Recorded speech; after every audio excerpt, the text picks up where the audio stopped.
Бүгүн шаурма даярдайын деп тоок этин алып келип, тоок эти үчүн атайын даярдалган татымалдарды кошуп, ушинтип кууруп алдым. Андан кийин картошкабызды кыргычтан өткөрүп алдым дагы.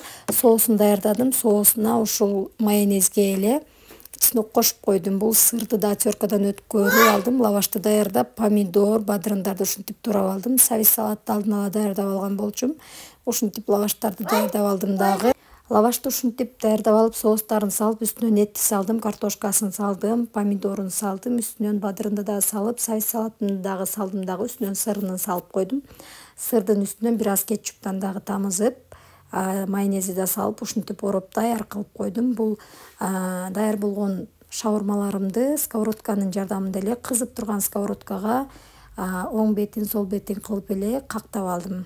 Мына ушундай кылып эле кактап аласыздар. Өтө кысыраган болуп, сонун болуп калат экен. Мага жакты. Бир эле